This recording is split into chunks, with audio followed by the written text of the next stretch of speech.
muuqaalkan isagaa waxaan kaga warrami doonaa buuggaan odhan karo waa buug in badan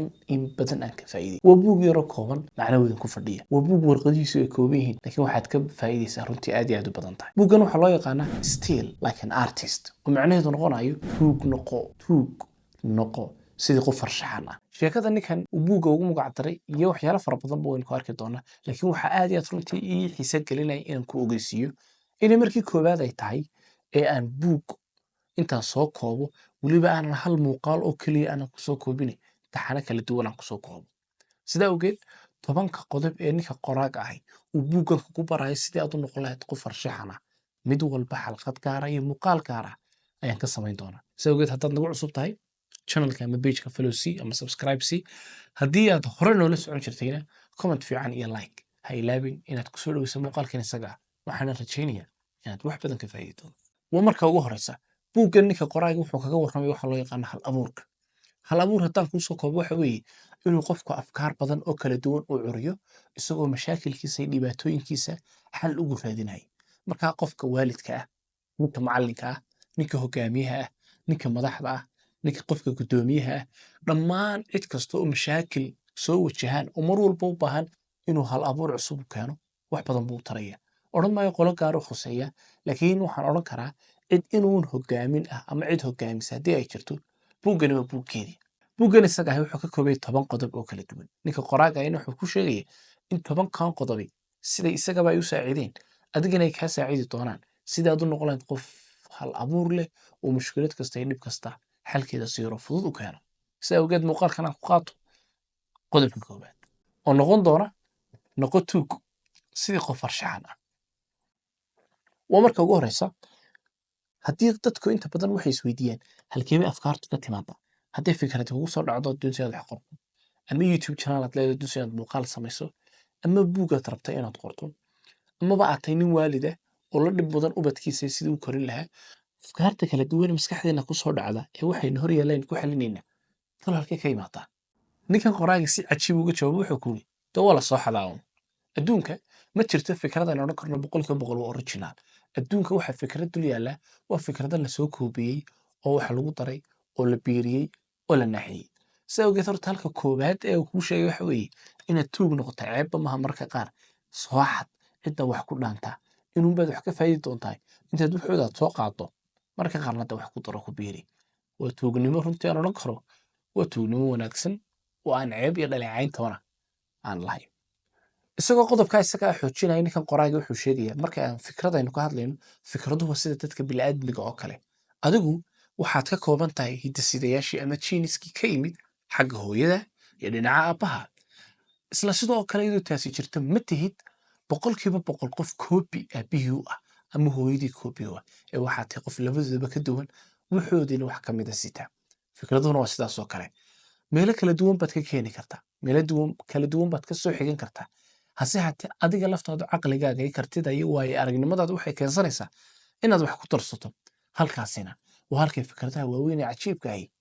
ay ka dhashaan. Marka sida adigaba lagugu abtiriyo aabbaha iyo hooyada ayaa fikradaha cajiibka ay leeyihiin meelo lagu abtiriyo laakiin taa macnaheedu maaha 100% waa koobi. Waxay sitaan wax ka mid ah qofkii hal abuuray maskaxdiisii iimaankiisii iyo waayo aragnimadiisa wax ka mid ah ayay haystaan. taa macnaheedu marka waxa weeye fikrad kasta uma baahnid mar walba inaad curisee meelo kala duwan ka soo qaado adiguna intaada ku darso. Qodob kale muhiim ku daray fikradan iyada ah waxa uu ku leeyahay warniyuhu marka doonayso inaad wax curiso waxa muhiim ah inaad hareerahaaga waxa kaa xiga aad runtii aad ku dadaasho inaad aad u doorato. Halkaa wuxuu ka wadaa bimacnaa qofkay ku hareeraysan yihiin dad xun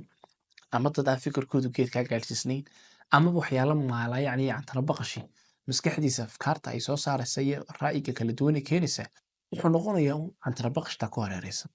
Qofku haddii isku hareerayo dad aqoon leh dad xikmad leh buugaagtii dadka hore way aragnimo fiican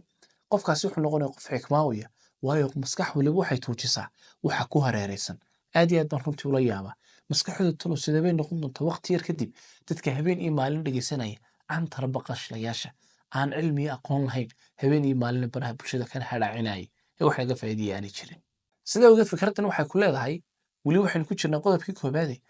waxaad ku dadaashaa inaad hareerahaaga aad dhigto dhinac kasta aad iska mariso wax wanaagsan oo nuxur iyo wanaag xikmad aad ka helayso iskana ilaali wax kastoo aan waxba aan ku kordhinayn waayo maskaxdaada waxay wanaaggeedu gaadhsiisan yahay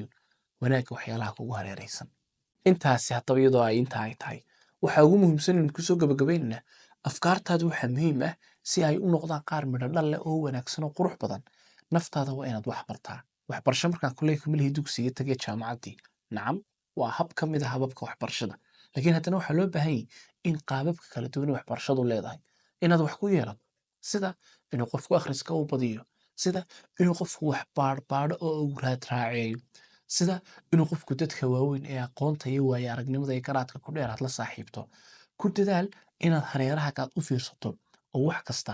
aad u qaadato weynayso weyn si aad ogaato xikmadaha iyo waxyaalaha ku dhex duwan inahaasi oo dhan waxay kaa saacidayaan inaad noqoto qof maskax badan qof fikro badan iyo caqli badan qof maskaxdiisa wax badan ay soo maaxato ugu dambayna qof hal abuura inaad noqoto ay naftaada ay ku sheegaysaa waxaan ku soo xidhayaa mar wala fikrad kala duwan ay kugu soo dhacdo ilan adiga aan ka sheekayn si aad maskaxdaada aad ku dhigi lahayd mid aad iyo aad wax u curisee ku dadaal inaad qalin iyo buug aad sidato amaba inaad mobilkaaga aad ku haysato application note ah oo aad ku qorato fikrad kastoo maskaxdaada ku soo dhacda waayo fikraduhu way duulaan hawada ayay raacaan maskaxdana kuma sii hadhaan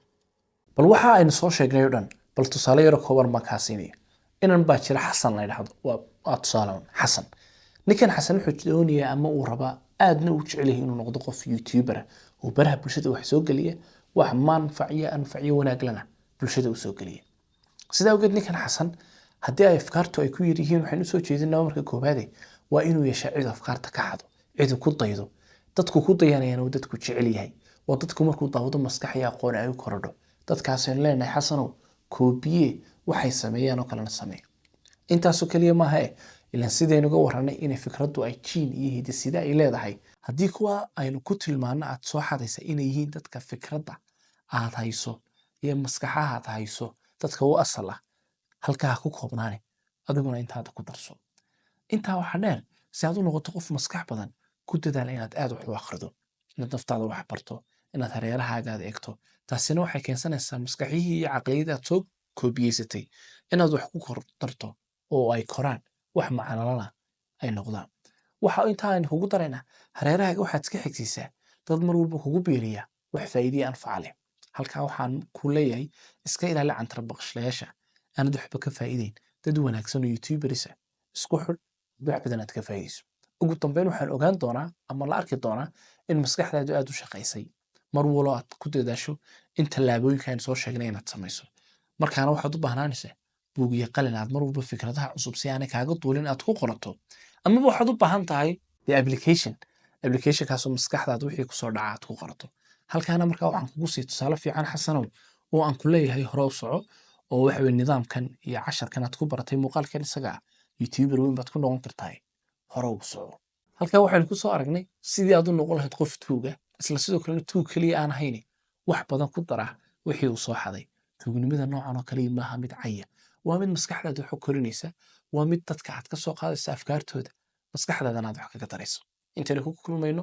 muuqaalka kan xiga sidaas iyo nabadgelyo haddii inuu wax fikradda kugu soo dhacda ay jirto intaad meeshan iyo muuqaalkan aad daawanaysayna xagga hoose aad nagula soo wadaagi doonta asalaamu calaykum